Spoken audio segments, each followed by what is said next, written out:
En question principale, Monsieur le député de Marie-Victorin. Monsieur le Président, voyez ce que déclarait le ministre de la Santé à propos des agences privées de personnel il y a 1 an de ça. Je le cite. « La main-d'œuvre indépendante, c'est du monde qui nous coûte plus cher. Et je suis un partisan d'essayer de l'éliminer le plus possible. » 1 an plus tard, on vient d'avoir les nouveaux chiffres, Monsieur le Président. On est passé de 324 millions de dollars par année à 366 millions.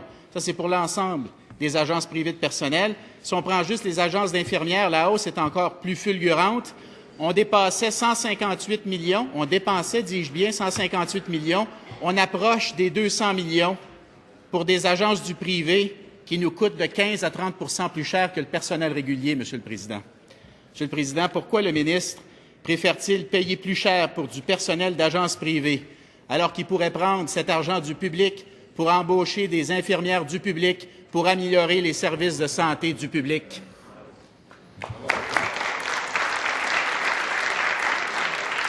Monsieur le ministre de la Santé et des Services sociaux.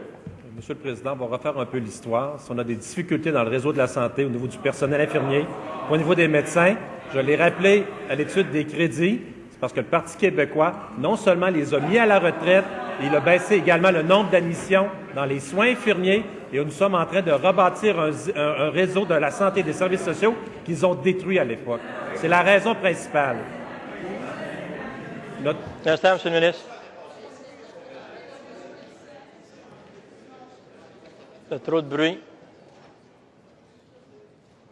Monsieur le ministre, vous avez la parole. De l'autre côté, il disait que ça fait 7 ans.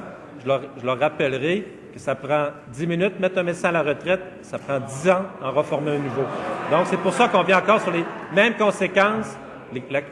La détérioration du réseau de la santé, on le vit encore. Par contre, notre gouvernement a augmenté le nombre d'admissions au niveau des soins infirmiers, a augmenté le nombre d'admissions au niveau des médecins. En ce qui concerne la main-d'œuvre indépendante, présentement, nous n'avons pas le choix. Et je comprends que le Parti québécois préférait avoir des ruptures de services, avoir des conséquences sur les patients. Nous, notre responsabilité, la première, est envers la population, les patients, et actuellement, le réseau a besoin de cette main-d'œuvre.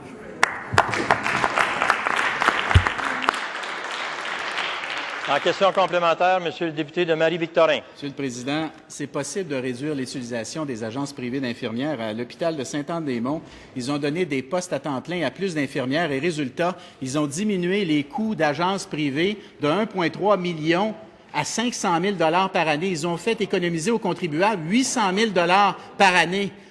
Monsieur le Président, pourquoi est-ce que le ministre de la Santé n'étend-il pas le modèle de Sainte-Anne-des-Monts à la grandeur du Québec plutôt que de faire de la petite politique?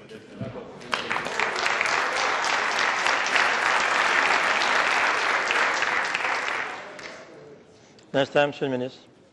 Simplement, vous rappelez, Monsieur le député de Marie-Victorin, même si c'était à toute fin de votre question, que le terme utilisé de petite politique fait partie du lexique. Alors, je vous demande de ne pas le réutiliser. Monsieur le ministre de la Santé et des Services sociaux. S'il vous plaît. La parole est au ministre.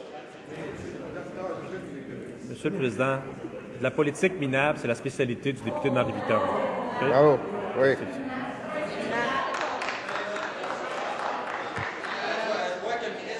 Ça va? S'il vous plaît. Monsieur le ministre, au même titre que j'ai un député de Marie-Victorin, je vous demande d'avoir ce terme-là n'est pas utilisable dans cette Chambre. S'il vous plaît. Monsieur le leader du gouvernement, on peut passer à la réponse de votre ministre? Un instant. Alors, Monsieur le ministre, en vous invitant à surveiller les propos, en réponse. Monsieur le Président, il n'y a pas de réponse simpliste à des difficultés de recrutement et également à la main-d'œuvre indépendante dans le réseau.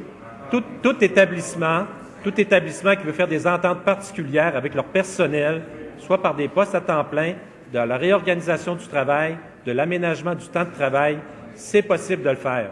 Il y a 2 conditions. La première chose, c'est qu'il faut continuer à donner des services. La deuxième, il faut avoir une collaboration de la partie syndicale. Et je les invite, tout établissement dans lequel ils voudraient qu'ils nous aident à réduire ou à éliminer la main-d'œuvre indépendante, nous sommes prêts à le regarder. En deuxième complémentaire, Monsieur le député de Marie-Victorin. Président, je comprends les infirmières de manifester et d'être découragées avec ce ministre-là. Alors, on a fait une demande d'accès. Monsieur le Président, pour avoir la directive du ministre.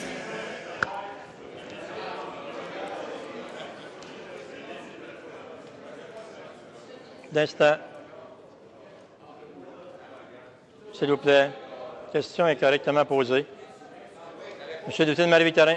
Monsieur le Président, on a fait une demande d'accès pour avoir la directive du ministre visant l'élimination des agences, n'est-ce pas?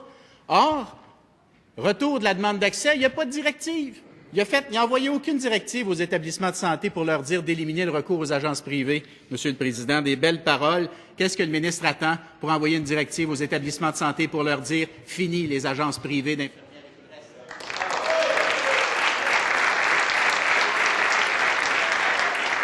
Monsieur le ministre de la Santé et des Services sociaux. Monsieur le Président, j'inviterai le député de Marie-Victorin à être prudent. Ma relation avec les infirmières est pas mal meilleure que la sienne. J'ai travaillé... J'ai travaillé... Un instant.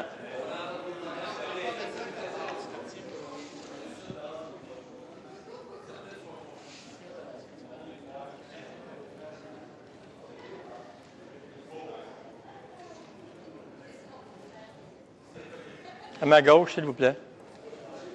Le temps passe.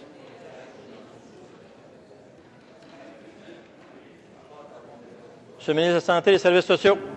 J'ai travaillé 26 ans avec eux autres, de jour, de soir, de nuit, de fin de semaine, et je respecte beaucoup, beaucoup leur travail. Le député de Marie-Victorin, sa solution est très simple. Vous mettez fin à ça demain matin, indépendamment des conséquences sur la population, des ruptures de services, et il devrait comprendre comment ça fonctionne une urgence. Quand il manque du personnel, c'est le personnel qui reste qui paie le prix. Présentement, la main-d'œuvre indépendante, c'est un compromis que l'on fait. On veut l'éliminer, on veut la réduire, mais ça doit se faire en partenariat avec la partie syndicale.